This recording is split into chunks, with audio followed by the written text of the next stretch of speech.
There is the case where there being effort as a factor for awakening present within. He discerns that effort as a factor for awakening is present.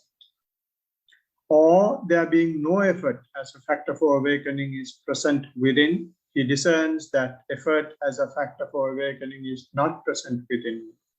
He discerns how there is the arising of unarisen effort as a factor for awakening, and he discerns how there is the culmination of the development of effort as a factor for awakening once it has arisen. Sadhu, sadhu, sadhu. Dear noble friends, after practicing mindfulness for 1.5 hours, that is 45 minutes walking and 45 minutes sitting, we are gathered now to support what we are doing, which we call listening supportive factor. For this listening supportive factor, we have selected a discourse of the Blessed One, which I call the Bible of mindfulness. In other words, in this discourse, the Blessed One has given all nitty-gritty in detail. And that discourse is called Four Foundations of Mindfulness. And in these Four Foundations of Mindfulness, if I may just give a quick summary, it is mentioning 4 bases on which you can be mindful. In other words, when you take a living being, there are basically 2 components, which is a physical process and a mental process. And also there is a part that we do intentionally, there is a part that we don't do intentionally, which happens naturally. So what the Blessed One does is, he is taking our attention from the outside world and divert it to this physical and mental process to start with. And he's initially bringing the attention to the physical process, which we call being mindful of the body. And then the mental process is bringing the attention in 2 different bases, which we call the attention on the feelings and the attention on the mind. And at gross level, once we have paid our attention to the physical and mental process in this manner, because our mind gets sharper and sharper, we are able to see fine and deeper layers of this physical and mental process, which happens without our involvement, which happens without our knowledge, basically sometimes. And that is also an area where we can be mindful of. And that area is called the Dhammanupassana, or being mindful of the phenomena, or being mindful of the nature. And even there, what you have is the physical and mental process, but at a very subtle and deeper level. We have covered mindful of the body, we have covered how to be mindful of the feeling, we have covered how to be mindful of the mind, and even of the phenomena, we have covered 3 basic parts. Now we have come to a stage where we are mindful of, again, the phenomena, but not just the physical and mental process, but physical and mental process, I should say, rather mental process at the spiritual level, right? So that spiritual level mental process mindfulness is called being mindful of the awakening factors, right? Which is essential, or which basically develops when you develop mindfulness of the 4 foundations, so when you develop mindfulness of the physical and mental process. And there are 7 of them, and of those 7, we have discussed 3 already. The first one was how to be, or rather the awakening mindfulness as an awakening factor, and the investigation of states as an awakening factor. And now we are discussing effort or energy as a factor for awakening, right? And in the last couple of meetings, we have taken the basic introduction into this effort as a factor for awakening.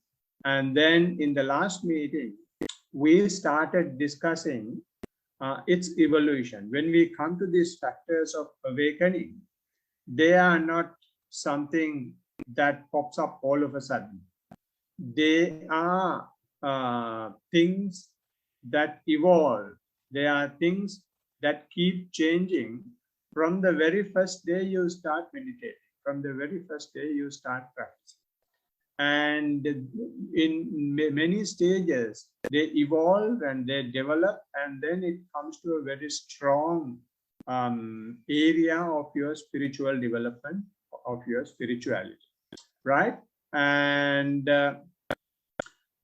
when we talk about this, what do you call, factors for awakening, the three factors in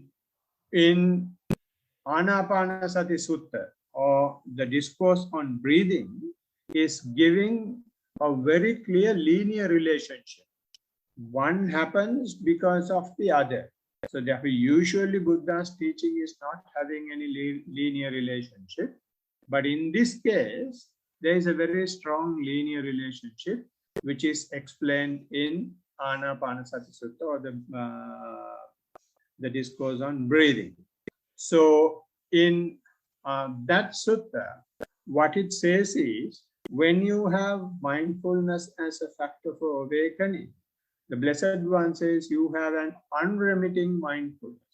Unremitting mindfulness means mindfulness which is not shaken, right? It is just mindfulness, no matter what the object is.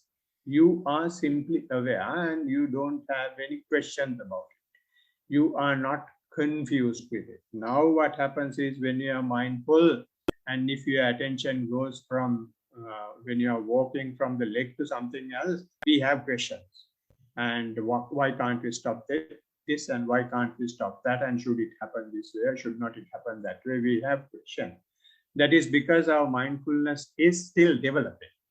But when we come to this stage of mindfulness, unremitting mindfulness, mindfulness as a factor for awakening, it cannot be shaken. It's so firm. So with that firm, when you have that firm mindfulness, what happens is, the discourse says, arising from the unremitting mindfulness, one examines, analyzes, and comes to a comprehension of that quality with discernment. So when you have unremitting mindfulness, what happens is, your attention is completely with the physical and mental process. So how your physical body or how your mental process is working is coming to light, right? So when it comes to light, because of your unremitting mindfulness, what you will have to do is, you will have to let them happen over and over again, over and over again, over and over again. Then it confirms you that these are happening because of my mind. And then what you do is, you start examining them, how they start, how they develop, and then how they fade away. And then you see what changes that you have in your mentality when you see these. And then you will be able to come to a comprehension of how it finally, after some time of practice, what sort of defilement, what sort of mental ease that you receive. Let me give you an example. Maybe when you practice, when your mindfulness is so firm, when the attention goes to the body, you may start feeling shivering, or you may start feeling jerks, you may start feeling certain things manifesting on the body. And you see that simply because your attention is not outside, simply because your attention is within. So when that happens, what you will have to do is, we will have to be aware that this is happening because of my mindfulness, and since whenever my attention comes to the body, not only while sitting, not only while walking, maybe when you drink a cup of tea, and if you focus your attention to the cup of tea, this may happen. That is because mindfulness is now with you, right? So when that happens, what we will have to do is, we will have to get very close as possible, and dwell into it, and see to what extent you can take your attention further into this phenomena which is occurring. Only thing is, you should not be afraid of it. You should not suspect it. You should not think that this is something that should not. What the Blessed One says is, it is awakening factor, investigation of states. These things have been happening ever since we were born, right? That is how this body working, and we have never seen whatever is happening within. Now we are able to see. When we see these things, instead of we owning it, instead of we making ourselves identified with it, we just let that happen within, and we simply observe. And that will not happen overnight. You will have to keep on practicing, and you will have to get used to it and let that happen, and you just observe without being part of it. And it will take time, and then you will have to, when you keep simply do it. But what I want to say, it is a state of investigation because of your unremitting mind. And then from that investigation of states, the Blessed One says, or in the discourse on breathing, the Blessed One says, energy is arising. And this is how it says, in one who examines, analyzes, and comes to comprehension of that quality of wisdom, tireless energy is aroused. On whatever occasion tireless energy is aroused in a bhikkhu, which means a practitioner, who examines, analyzes, and comes to a comprehension of that quality with wisdom, on that occasion, the energy enlightenment factor is aroused in him. He develops it, and by development, it comes to fulfillment in him.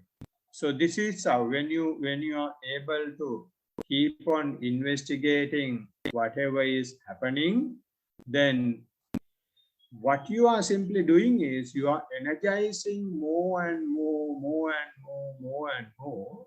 to see whatever is happening to happen. So it's not only just develops the investigation of states factor for enlightenment. Since you are allowing it to happen, you are energizing yourself as well.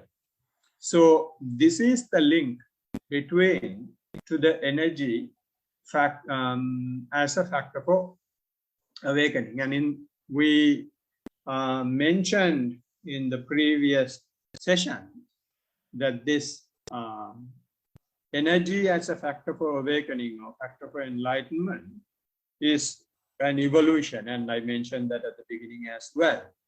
And it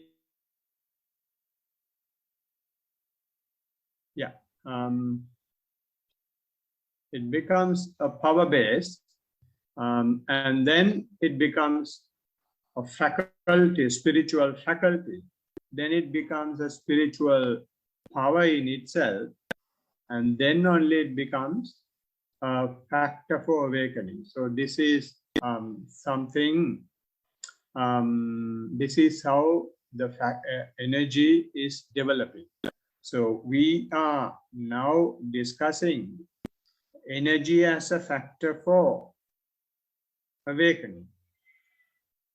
And we started discussing in the last meeting how it develops, how it happens, how it starts, which is the first stage of energy, energy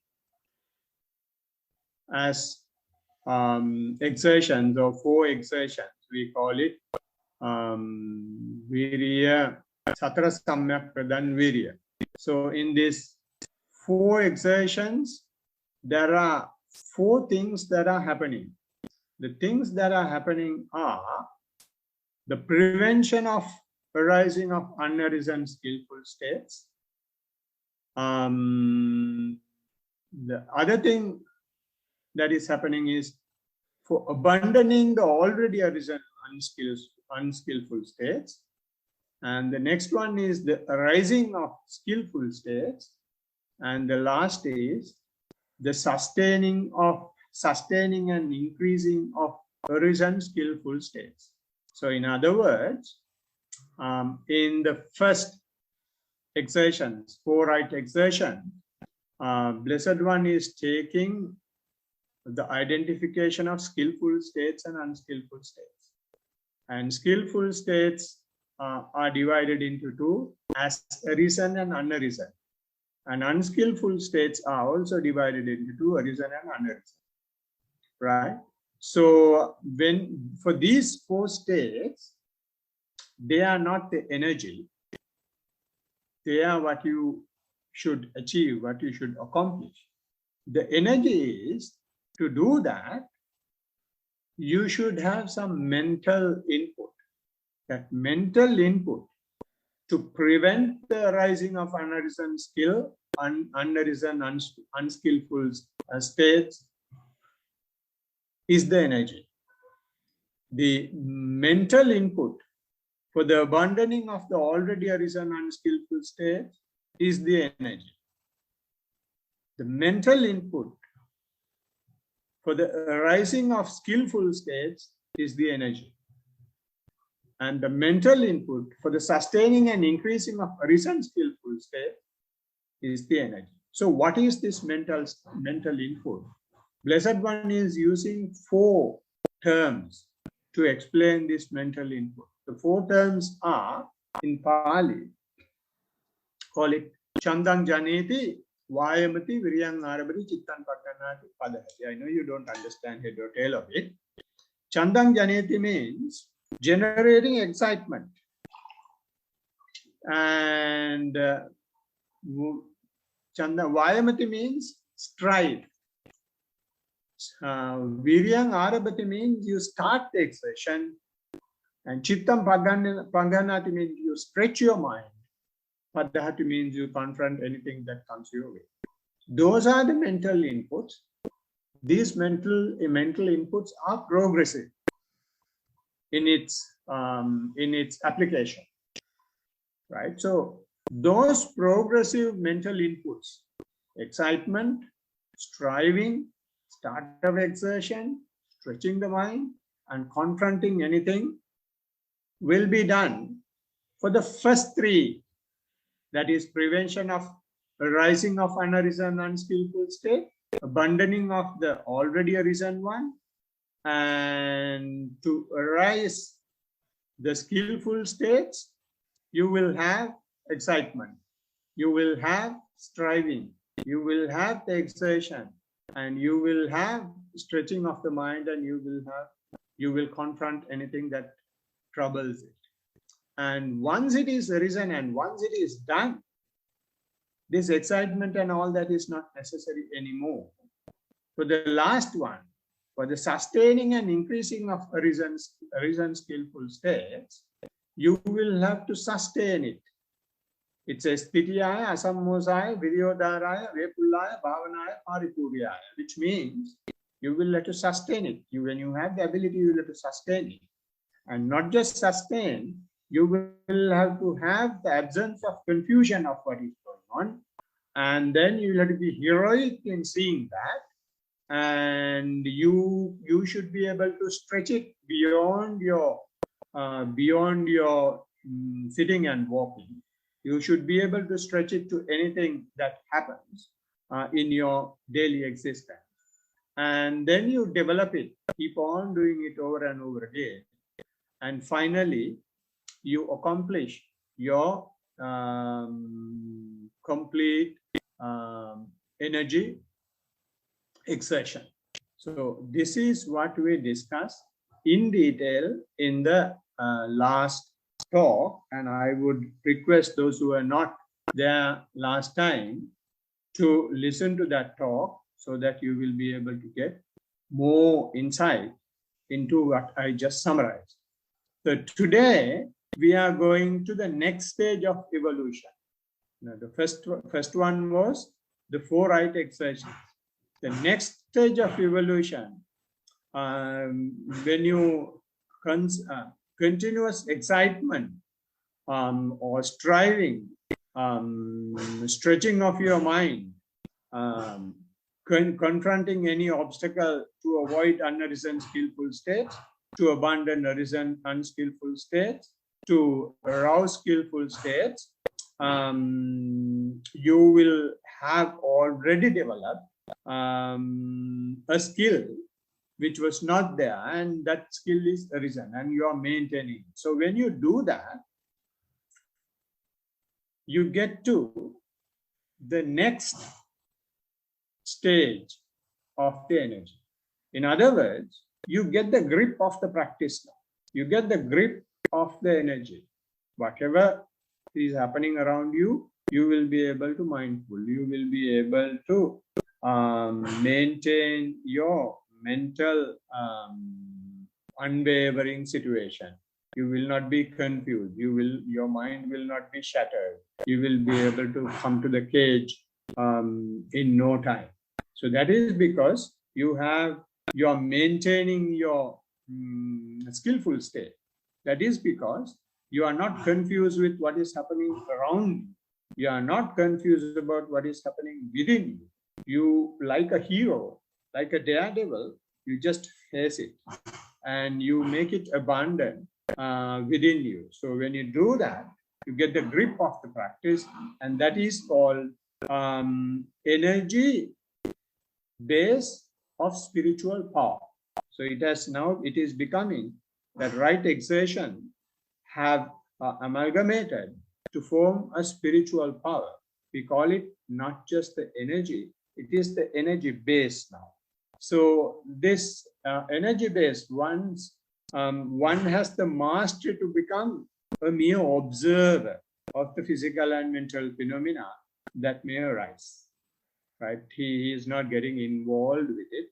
He let happen whatever is happening. He is simply observing. No matter how pleasant it is, no matter how unbearable it could be, no matter how unpleasant it would be, no matter how soothing it would be, you don't care what it is, the quality of it, you simply become an observer. So you may, at this stage, you may realize if you aren't able to practice for a few days or a few weeks, and you come and start your walking and start your sitting, this is not to encourage you to stop practicing. You may see that nothing is lost.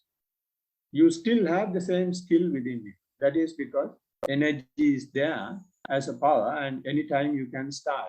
There is no need for someone to come and switch you on, and it's a self-starter within you. So although you try to act as a beginner or have a beginner's mentality, as soon as you start walking or as soon as you start sitting, you may go to the stage where you have already stopped or have avoided or have not been able to practice. So when the mindfulness develops in this manner, or when you have this type of energy, all what that does is developing your mindfulness. When it is developing your mindfulness, this energy also becomes a faculty.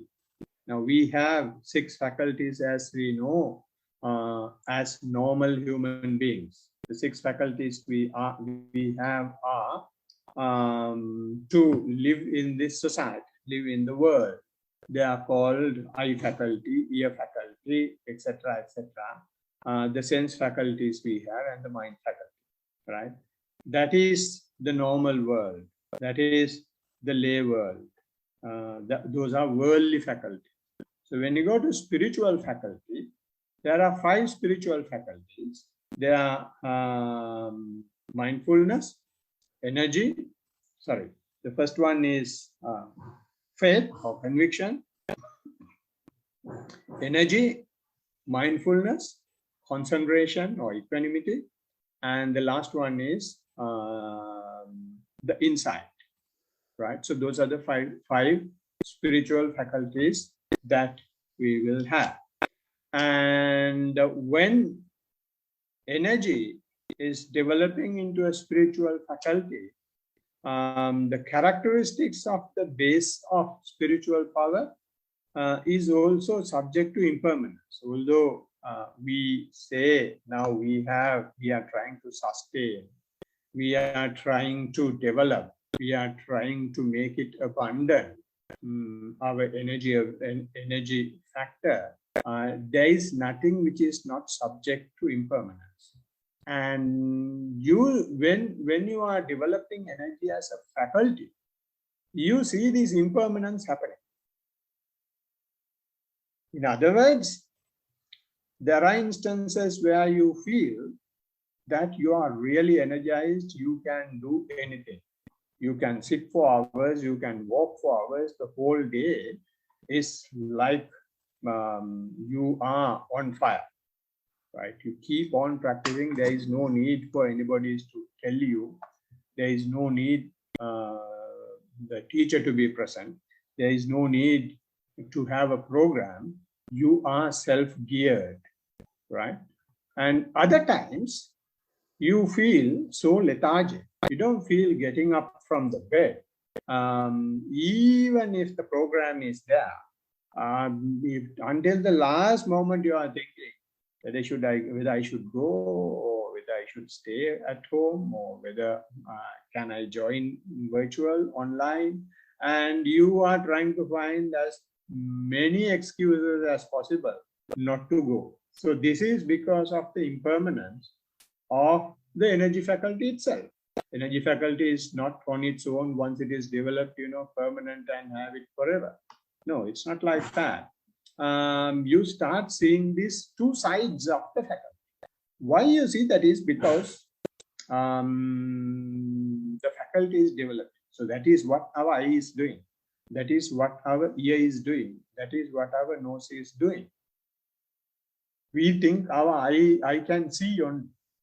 Because of the eye, we know when we can see and when we can't see. Because of the ear, we know we can hear, when we can hear and when we can't hear. It's the same principle, same concept here. When you have the energy faculty, you know you are energized. And before practicing, you didn't know that something like that exists. But now, you know, I'm energized now, and there are days I'm not energized. So that's the characteristics of the faculty, spiritual faculty. Right? So when you have that, it's a way forward. You have come a long way to see your own energy, which you did not have earlier. So this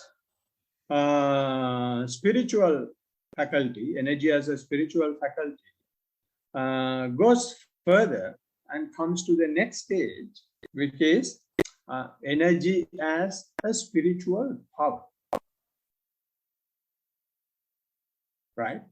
When it, the first one, the first evolution rather, after foreright exertion, was the energy base as a spiritual power.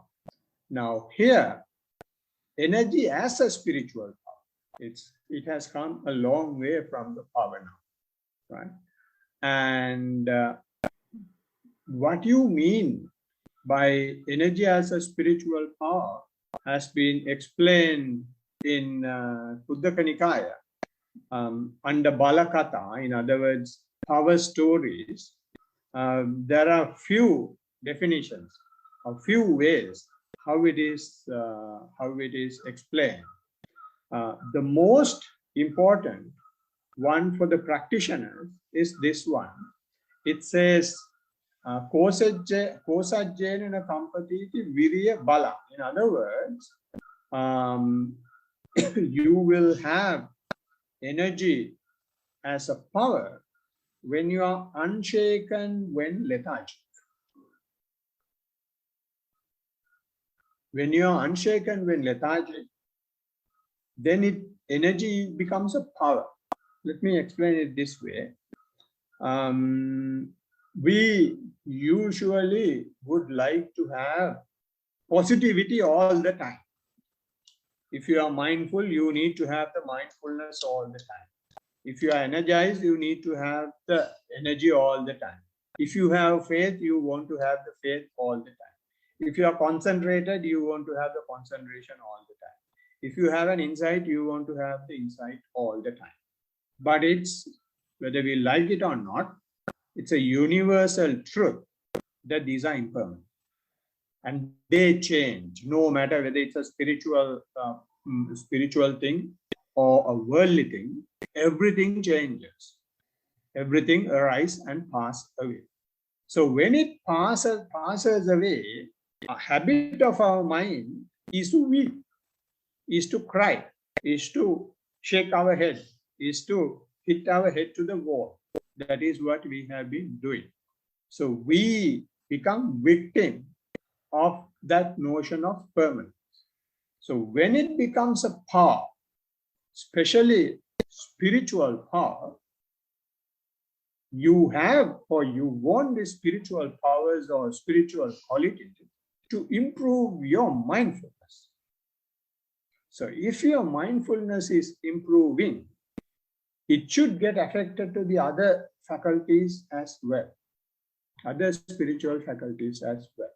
So when you know that your energy is not up to what you want, in other words, if you feel sleepy, if you feel lethargic, if you feel that you don't want to practice, and if you are not shaken by it, your energy has become a power, not just a faculty.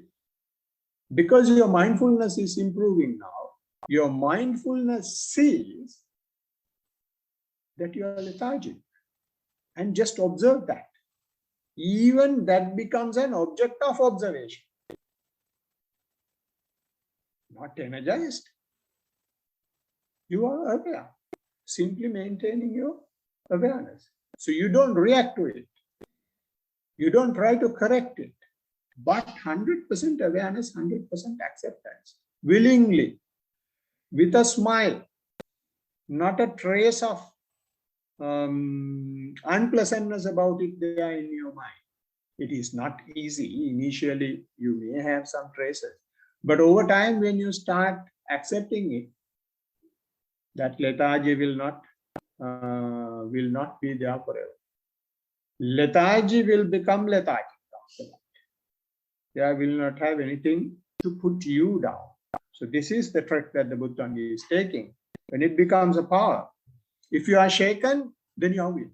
But if you are mindful and not shaken, when you are not energized, you have the power as the energy. And that's the one that most of us take to explain energy as a power, as a spiritual power. But in this discourse, there are other explanations as well.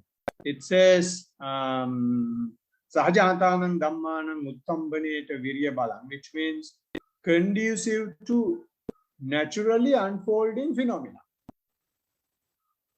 Whatever it is, if it is naturally unfolding, you just observe. And you can do that only if you have energy as a power, because things that are manifesting may not be, or may not be, definitely not what you expected. Definitely not what you have seen in your normal life. So you should have that mental preparation, which is conducive to face this naturally unfolding events. And there is another explanation, which is destruction of unskillful states. Now you have the ability to destroy any unskillful states, because this energy has made you so mindful, and your by energy, you are taking mindfulness with you. Not that energy does not mean that you can go and, lift 150 pounds. The energy we are talking here is the energy that you have to maintain your mindfulness. So if your mindfulness is developing, you should be able to see the destruction of unskillful states, which means you observe the unskillful state. Maybe some lust is arising within you, maybe some hatred is arising within you, maybe some suspicion is arising within you. You just observe. By observation, you destroy, or you will not allow those unskillful states to develop and go further. And then the next one, another explanation for that is Pativeda Divasodanattena Viryavala, which means purification of the path to liberation. So more you do that, what you simply do is you clear your way. You clear your way to the final goal. You clear your way to have a stable mind. Liberation means stable mind. So there is another one, Chittassa Aditthanattena Viryabalam, which means strong determination. Now you have a strong determination. Whatever that is happening, you are able to, you have been able to see you feel that someone is probing you. You feel that something is really going to burst within you. You let anything happen and you simply observe it. That requires strong determination, because now you feel you're going to die. You don't care. And that is what happened to Eckhart Tolle when he was in the park with a bottle of poison to suicide. And this energy aroused within him. And it was like going to die, or someone is killing him. He decided, even if I take this poison, I will die. Even from this, I will die. So it has come my way and already. And he has just observed it. After observing, he has gone through the death. And after that, he became a spiritual teacher. And he has, you all may have heard, Power of Now is the book he has written about it. And it was in 1 year, the best-selling book. So I'm not here to say that you will have to follow him.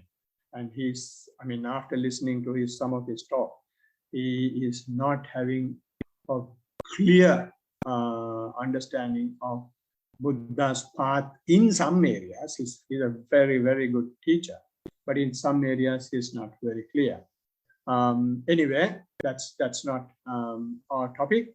So this is one explanation of strong determination. And another explanation is strong inclination to cleanse unwholesome states. It is almost similar to destruction of unskillful states. And here says unwholesome states. It's you have a strong inclination. Your tendency is now very sensitive to any unwholesome thing. When you're mindful, even before any unwholesome states happen, you feel it, because your sensitivity is so high. Your attention is always with your physical process and always with your mental process. So therefore, you are able to cleanse them very quickly. And another explanation to energy as a power is achieving stages of sainthood. So if you have this power, you will be able to achieve the sainthood stages. There are 4 sainthood stages, and you may be able to achieve one. If you have achieved the first one, you may be able to achieve the second one. If you have not achieved the first one, you may be able to achieve the first one. So So therefore, this energy as a power is very important. And then accomplishing the final liberation, it is also going to that, which means now we are not only talking about in that energy as a power, we are talking about energy as a factor for awakening if you are going to liberate. Because for liberation is coming only when the energy has really become a factor for awakening. So therefore, these are some of the explanations given in the discourse to explain energy as a power. Now, that power is the one that turns into factor for awakening. So when it turns into factor for awakening, what happens there is, in that evolution, energy shifts its prominence. Let me put it this way.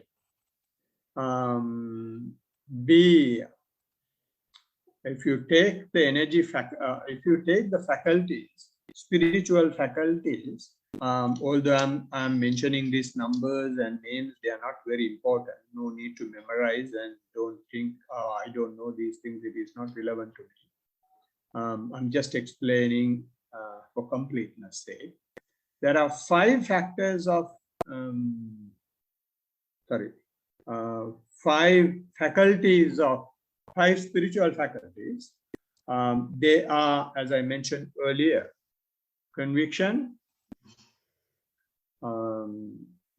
energy, mindfulness, equanimity, and the insight. Those are the 5 faculties, right? And if you take these 5 faculties in pairs, the first one is the faith, the last one is wisdom. These 2 are always fighting. They are rivals. If one has faith, he will just do whatever the teacher says, whatever the Buddha has said, whatever the monks are doing. But if someone is more wisdom-based, more insightful, he will not just do just because the monk says, the teacher says, the Buddha has said. He will keep on questioning, keep on arguing, keep on asking questions. So therefore, these 2 spiritual faculties are rivals. If you take the other pair, that is the second one, which is the energy, and the 4th one, which is the equanimity, or rather concentration, concentration. If you take these 2, not equanimity, I'm sorry, concentration. If you take these 2 are also rivals. When you are energetic, you are really fired up. You are always pumped up. You want to walk, you want to sit, you want to finish your work, and straight away come and take a wash and start your practice, full energized. But when you are concentrated, you cannot be energized. You are just observing one thing and you are completely absorbed in that. So therefore, these 2 spiritual qualities are also rivals. So what the quality in the middle, the faculty in the middle, the mindfulness does is the balance these 4 faculties. The other 4 faculties are very colorful. They want to show off all the time. The faith guy wants to show off all the time, doing all the pujas, building a lot of buildings, building a lot of statues, funding everything, funding the table that you were asking earlier, funding huge Buddhas. So people worried where this money is coming from. It is coming from faith. Each wants to show. But what the mindfulness does is, for the person who is very faithful, mindfulness will be gradually introducing insightfulness. Okay, you have faith. Doing all this is fine. But if you want to walk on the path, you will have to be a bit more insightful. You will have to look into you and observe yourself more. Right? Similarly, when the concentration and the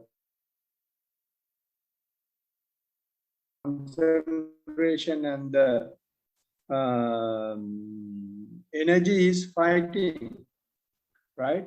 What aware? When you're more energized, you become aware that you are energized. When you are too concentrated, you become aware that you are concentrated.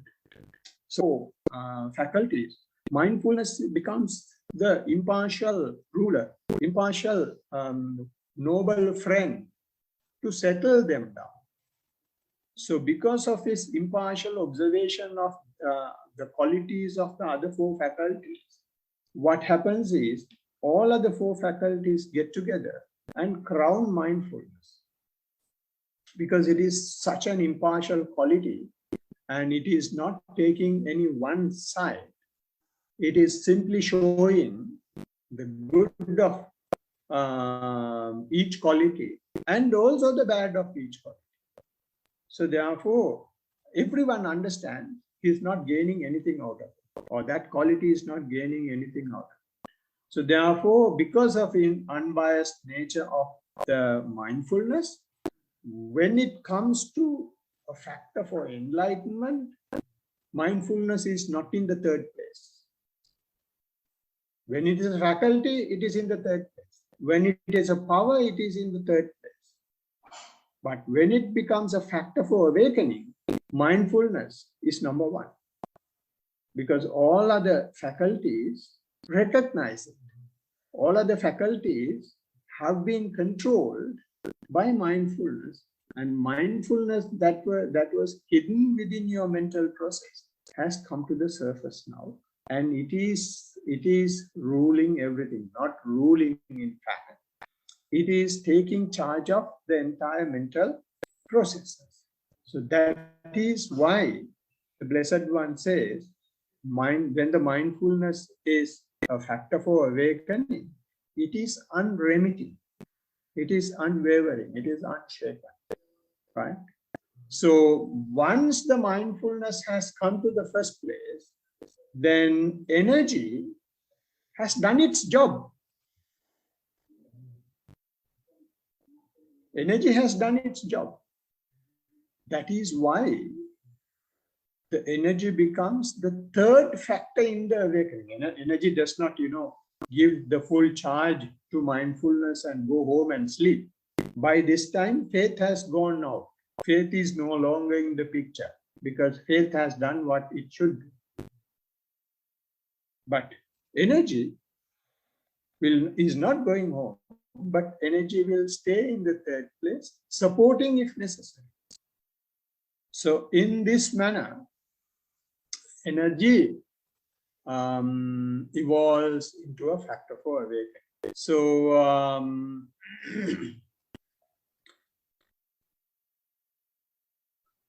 by this time, the energy is balanced, and the term used to translate this energy is, you should be able to remember, what the Blessed One has, or the translator has used is tireless energy. The Pali term for that is Viviyang Asallina, means firm energy. Energy has done its job and it is so firm, it is not wavering. So it is aware that so and so and so and so and so things are happening within you. You are tireless, you are unwavering, you are unshaken, you are firm, just observing. You are allowing that observation to continue. That is the energy. So, but although it is tireless, although it is firm, although it is unwavering, it is deep and refined. And initial energy is very colorful and dramatic. You know, initially when you are energized, you take books, you take huge cushions, and you need everything. And it's very colorful that you walk, sit, have a timetable, and all that is very, very visible. But when it comes to this level, it is not that colorful. But when it develops to this stage of factor for awakening, it is so refined. The simile for this is that the Blessed One is using a beautiful simile here. The Blessed One is saying that this energy is having a huge range.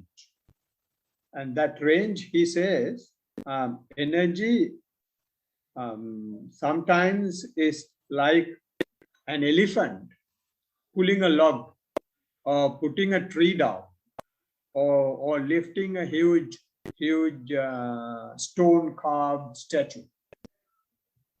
And other times, the same tusker taking a needle in a haystack. It evolves to that. The same elephant, same tusker, is very energized when it is putting a tree down. But you can't use that energy when you pick the needle from the haystack, from its trunk. But he still can do it if you exert the right refined energy. So that's the range of the energy the Blessed One is talking here. And that is how, when it is refining, you can't see, the outsiders can't see the energy. Only you will know when it comes to that stage. So hope you have some understanding of how the energy evolves, and understand this sometimes from your own individual practice. We will discuss further on the factors for awakening in the next session. May you all develop this great spiritual quality of energy as a factor for awakening. Blessings of the Triple Gem. Teruvan Saranai. So now we can take time to take any questions, comments, suggestions, criticisms, complaints you have about the talk, about your practice. Yeah, a few minutes. Maybe you can share your experience. Yeah, okay, sure. Zach has something to say. Yes. Yeah. Okay, so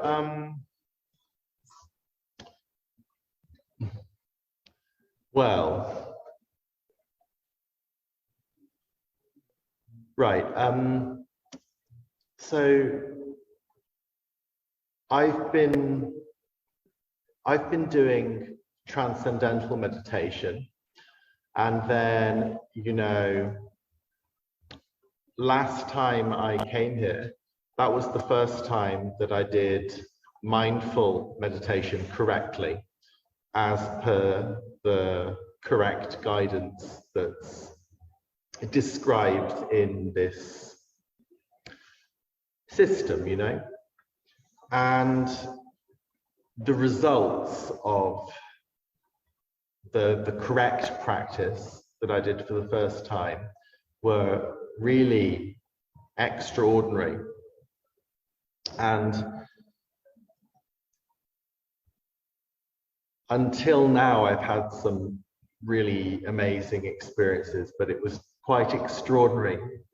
After having done the mindfulness meditation, I went back home, and then in the morning, when I was in this in between sleep and waking state, I noticed, oh, I'm experiencing this.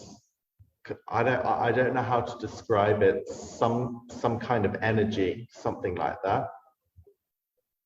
And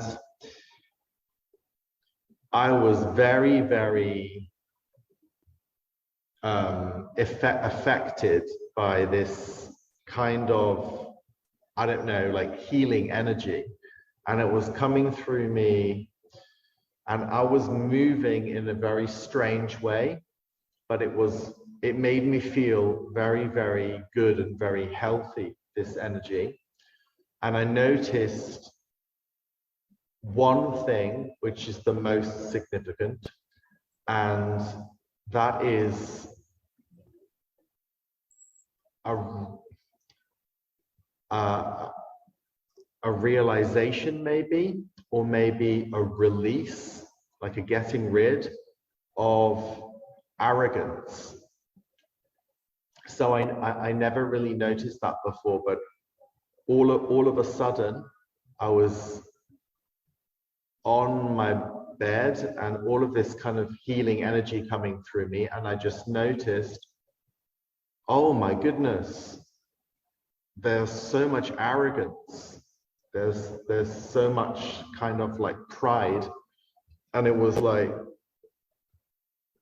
it was being realized, and then it was being released, and realized and released. It kept coming like out, like all of this arrogance leaving me. And then I thought, wow, this is just so amazing. And then the day after, I tried to repeat the mindfulness meditation because I was so impressed, and I couldn't do it. And yeah, I just tried to do and not possible. So then I came back again today to do the walking for the first time, and yeah, I have so much arrogance coming out of me, and Good. it's so strange. And when I'm walking, I think, oh, I'm like a king. So I've got like a cape on. I think, oh, I should make a video of myself because I look really interesting, and you know, it's quite. Did you punch Chatu? Sorry? Did you punch Chatu? I can't understand. Did you punch me? Did I punch him? Yes. Almost. No. All right. Okay. Why am I going to punch him? Because you need to get rid of your arrogance. Oh, You can. I'm missing the punchline to the joke. You can use him as the punching bag if you want. Oh. This is anyway, it's very tempting. Yeah. Anyway, it's very interesting. It's good that you have noticed those things and those things have come up. And the difference, can I ask you how you have understood the difference between transcendental and mindfulness? Oh my goodness. If you can't explain it, just tell me. It's not easy. I will go ahead still. I have absolutely no idea what the difference is. Yeah. But in your practice, especially after the experiences that you have had from the first attendance, it has been your practice has been well. Your mindfulness has been you have been practicing mindfulness so well. So the difference between transcendental and the mindfulness is, in transcendental, as you said, you limit your attention to one mantra. or one word or few words. And as a result, entire physical and mental process gets into that, and everything else subsides. Everything else goes down. And they are like covered sewage pit now. All the negativities are not coming out. But in mindfulness, what we do is we simply observe. We don't suppress anything, right? So everything is coming out. When they are coming out, especially because you have practiced some meditation, you are seeing those final layers of those negativities, which are the energies. So, and when those energies are coming up, most of the people get confused. But in your case, you have seen that and you have allowed it to go out. You have let it go out. And that because you allow it to release, go out, then you feel that it is healing it. Otherwise, Yes, if but you... I want to say, I have, when I increase my awareness, then I think you to don't myself, you don't get it. You get it is not as smooth. Am I right? what did you say? It's not as smooth. It is not. If you try to increase it, then it is not as smooth. Well, you know, what I'm trying to say is, you know, so I do meditation, and then the result of the meditation is an increase in awareness. But what happens when I become more aware is that I think, oh, I'm very, very stupid. And then I just keep increasing in stupidity. Like, just think, oh, Yeah, I'm yeah, so stupid. And then yeah, it is. Oh, I'm more and more and more stupid. And then I think, oh my, I can't believe I'm so stupid. And then even more and more and more all the time. You are spot on. The Blessed One so has horrible. mentioned. I don't like it. Like, I feel like, how can I become more stupid? But then it's just possible. It just happens to me. Yeah, I'm going to explain it. I'm going to explain it. This is the difference between Buddha's teaching and before Buddha's teaching. Before Buddha, we had this transcendental sort of practice. And in that practice, what has been happening is suppressing all these negativities. There are 5 negativities that we suppress. And one is the lust, and the other is the arrogance, right? And the other is the lethargy, other is the restlessness or worry, and the last one is skeptical doubts, right? So those 5 things are suppressed when you do transcendental meditation. But when you increase your awareness, you just open the lid. All these things starts coming up. When you see these things are coming up, you think that you are not progressing, because this is not something that you want to see. But because of your heightened awareness, purification happens when you see your own stupidity, when you see your own negativity. And if you don't see those things, you don't have an opportunity to change them. Now, therefore, what the Blessed One does is, that is the first phenomena he is explaining in 4 foundations of mindfulness. I told you there are four bases on which you can be mindful. First one is the body, and then the feeling, and then the mind, and the last one is phenomena, in the phenomena, Blessed One is giving 5 or 6 phenomena. First one is these 5 things. And of those 5 things is lust, hatred are the first 2. And when those things are coming up, now your job is not that they are increasing. They have been there. Now only it is coming out because of your heightened sensitivity.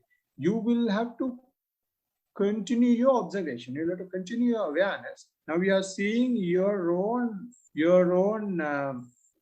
hidden quality, hidden negative quality. You can just be mindful and nothing wrong knowing in them. It confirms that you are now turning into a good person, because those things are coming out. Those things are coming out because you don't do anything physically and verbally. Now all these things are mind states. Now your mind is getting purified. So to that extent, you have got to be happy, and that is what the Blessed One is doing. Well, I don't understand. I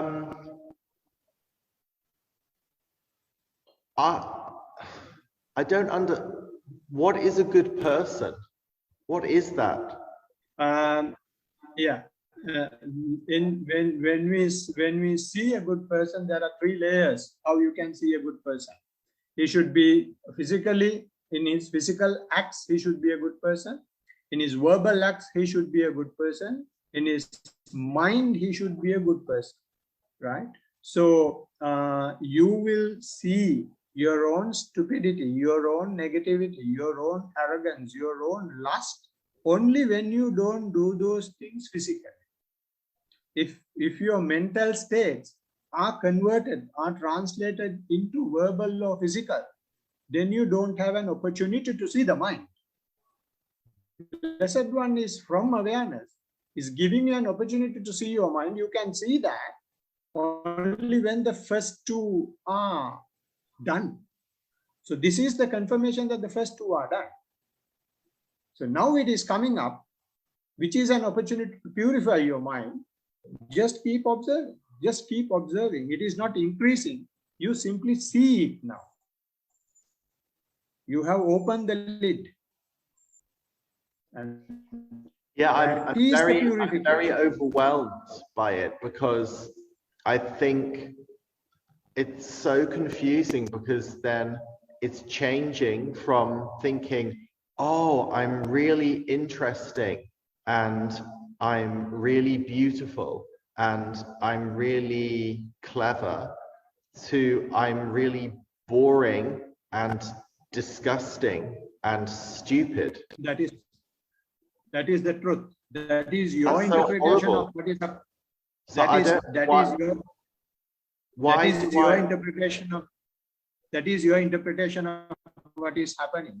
That is the reason why the Blessed One is recommending discussion supportive factor, because the practitioner will not be able to understand what's going on unless there is a noble friend who has practiced to some extent and who is able to explain what is happening to the practitioner. So therefore, it is you interpret, or not only you, anyone to whom you will tell this, they might say, oh, your teacher is mad, stupid, unless they are practicing. But actually what is happening is you are purifying. You are purifying means you take your own garbage out. And if you consider them as something that should be get rid of, if you consider them as something that you will hate, then they will have a tendency to stay. But instead, if you observe, they will lose their strength. It's like the iceberg analogy. Did I give you iceberg analogy in the last meeting? Like yes, that. These have been underwater and they are coming out.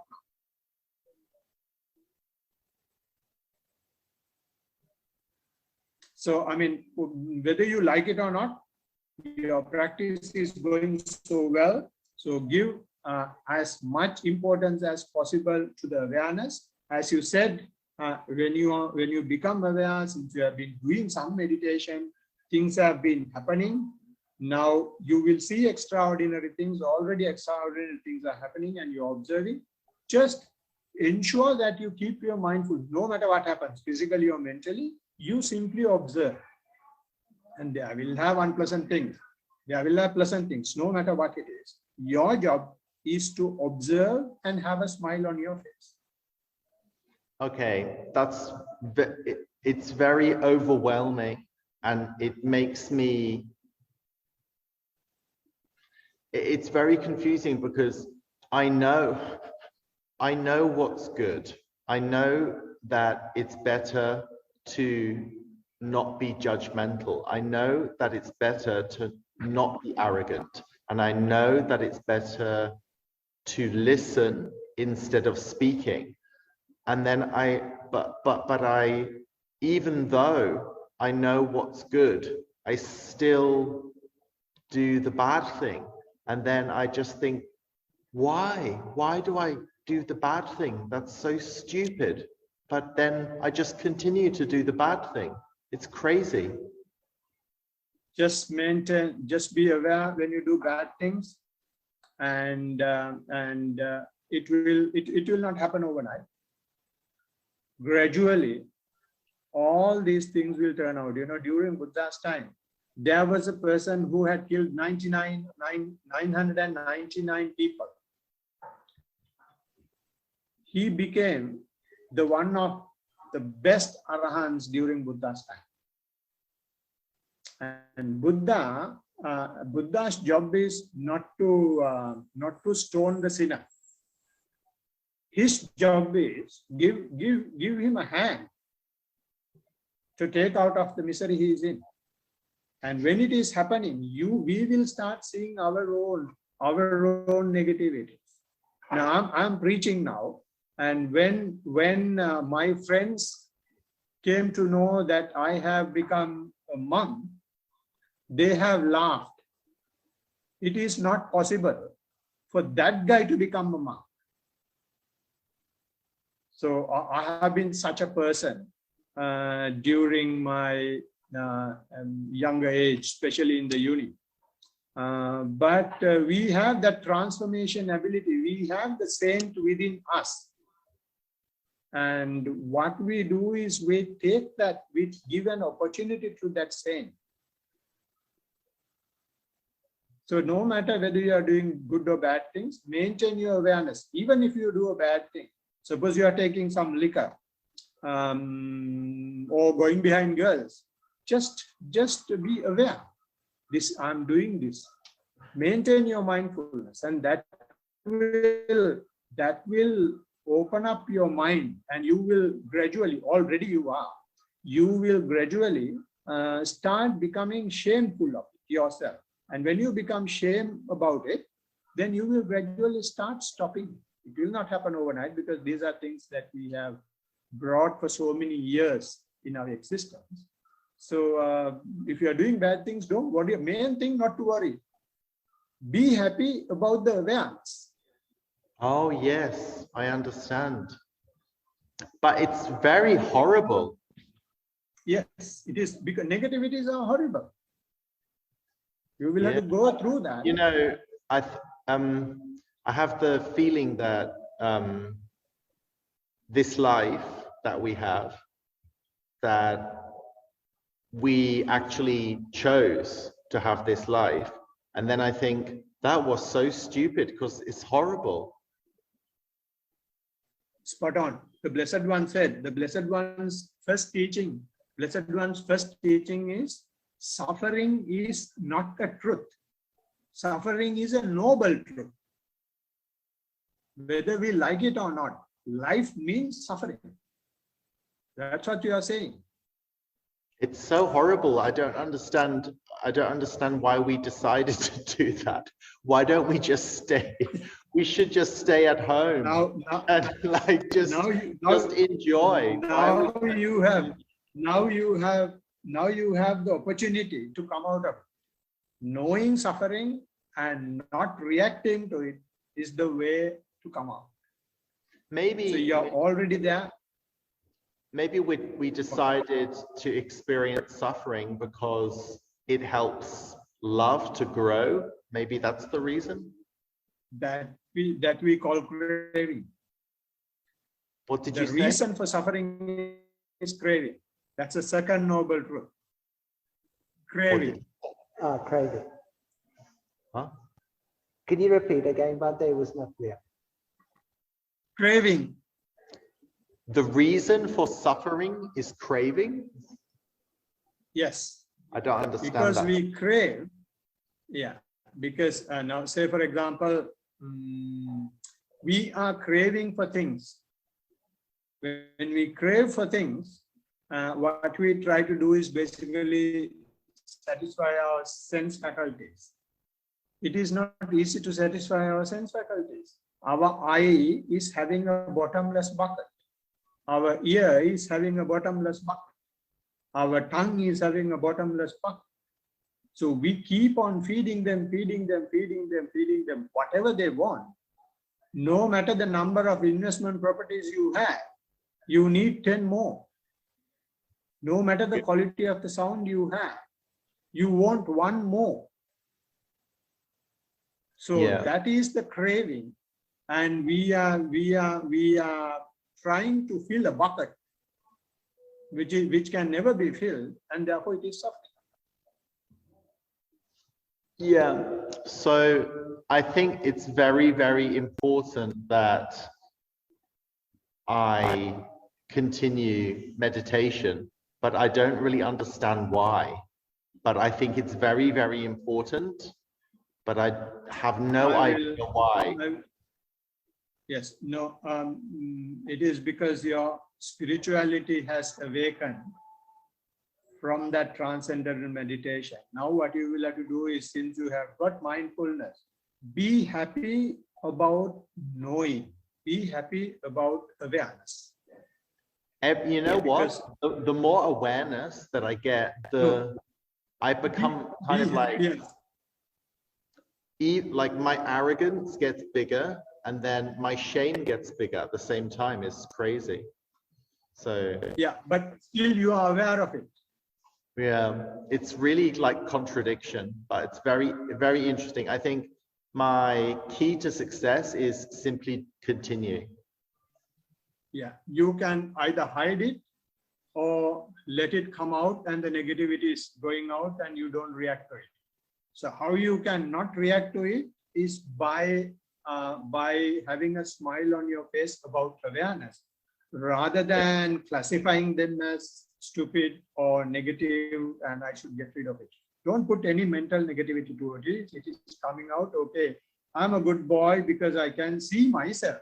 All this time we have been looking outside and others negativities, but there is nothing that I haven't done, which other people do. Thank you very much for the information. Thank you. Thanks for the participation. All right, Sanjay, do you have anything? Good evening, Bhante. How are you? It's great to hear from you. Pretty good, pretty good. Good to hear from you as well. No see for a long time. Yes, I apologize. Are you okay in Sri Lanka? Yes, very much so. Still, we have something to eat. Okay, that's good to hear. I had some, firstly, it was very nice to hear the discourse today. I gained a lot from that, actually, just hearing other people's experiences. Yeah. I had some questions, maybe not entirely relevant to today's discussion, namely, as you touched upon the 4 stages of enlightenment. Is that something that will be discussed in future talks? Yeah, sometimes, but not in this discourse. Yeah. But in the future, we will be discussing. Yeah, yeah, no problem. And for why I wanted to talk to you also. Although you have, changed to continue the practice as a layperson, don't go out of the practice, because it is very important to continue with the practice, be in the practice, be with the community. If you go out, when it comes up next time, it may be so huge. So to maintain the balance, you stay with the practice regularly, then you will be able to balance the two worlds. Otherwise, one side will be too much, it will go out of balance. I'm not saying that anything bad will happen. What I'm saying is, when the next time spirituality is coming out, you will be overwhelmed, right? So therefore, in a subtle, slow, simple, small way, continue the practice. Okay. May I ask why? May I ask why this may have come across your mind? Because we have had discussions in the past, and I know the aspirations you had. You went out of those aspirations and was missing in action. So we've gone out of the practice, completely gone out of Dhamma, or whether you have gone to some other practice or anything, because it is better to be with Buddha's teaching. Buddha's teaching is not only to become a monk all the time. Buddha's teaching is to have a happy life, happy way of living. So since you have this quality and sentiment of spirituality, use that in your day-to-day life as well, or not you really use it. When you start developing it, it will cascade into your normal life. So you will have very good office life, family life, social life, very good in the sense you will be a happier person. You will not get too much involved with the worldly messes and worldly suffering, as the Sak was saying. I understand. No, that's very correct. Thank you for that. No worries. Okay, so we will have a report next time and more discussions, and we can now pass the positive energies we have gathered to all the universal living beings. To do that, we will chant our usual stanzas.